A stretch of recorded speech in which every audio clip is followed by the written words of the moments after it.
Utah's Division of Child and Family Services once tried to force the parents of a boy named Parker Jensen to have him undergo chemotherapy for Ewing sarcoma.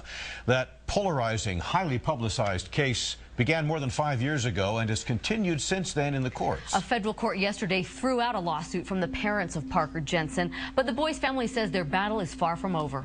It was almost unbelievable, this story. In fact, I think it's one that I would not have believed had I not seen the documents and not kind of lived through it. I remember the call. The oral surgeon said, hey, you need to come on in and we need to discuss the results. And he sat us down and he says,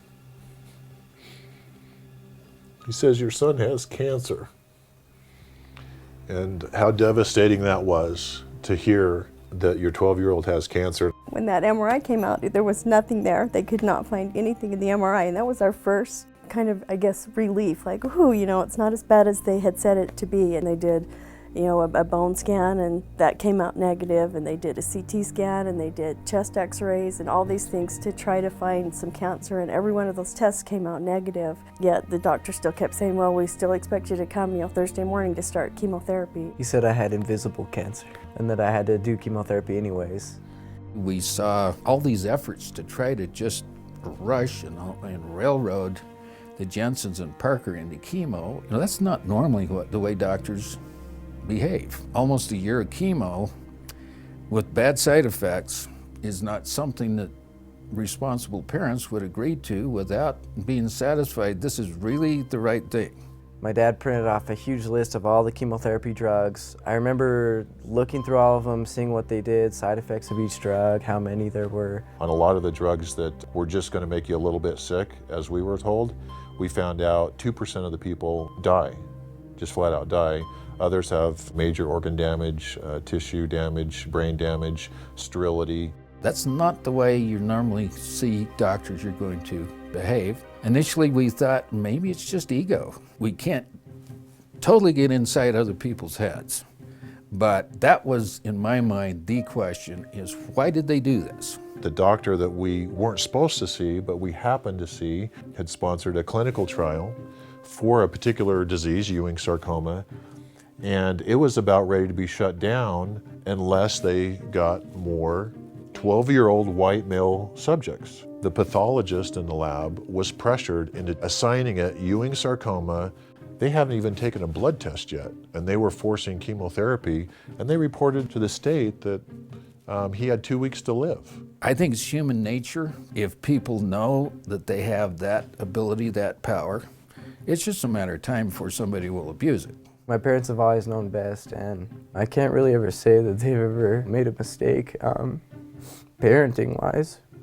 Early on, he looks up at Barbara and I and he says, Mom, Dad, I'm not sick. And it just solidified in us that we're right. He is not sick, and we got to fight this. Now the case goes to the state court and the Federal Court of Appeals, where the Jensens hope there is a final decision on whether their right to decide what is best for their son was violated.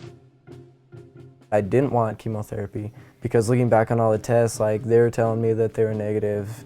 The doctors were saying that they were negative. Everyone's saying that it was clean. I don't want this, that I want them to just leave us alone.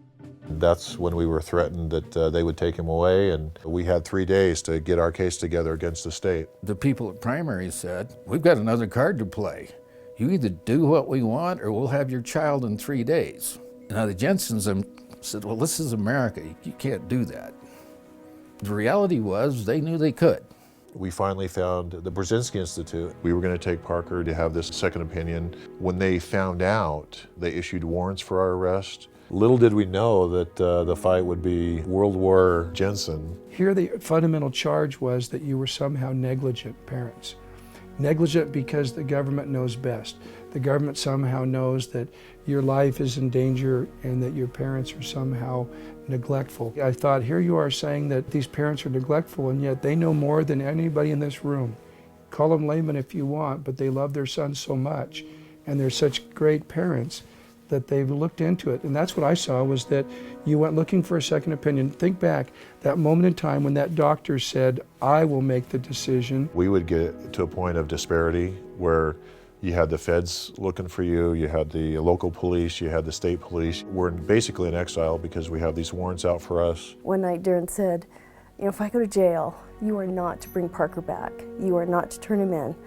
And Darren was charged with kidnapping his own son and because they were neglecting to treat him. For several weeks, my family was on the lam, I was in jail. I mean, I'm willing to be responsible if I make a wrong decision.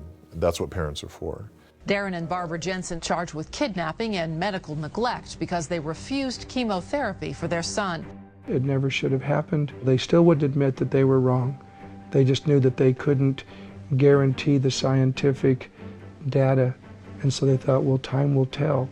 Well, time has shown that the Jensens were right, and that's a glorious story, but it's good news, more than good news, because you were right, Parker. Mom and Dad, I'm not sick. Well, the sad thing is too is that at the end they said that we didn't win. We just didn't lose either. Yeah, it was our non-loss. I have often asked myself if I would have had the courage to do what Darren did. Would I be willing to lose my job, go to jail, lose my reputation? I hope I'd do that, but I honestly don't know if I would. There's somebody I do know that would do it, and that was Darren and Barbara. Those are rare people.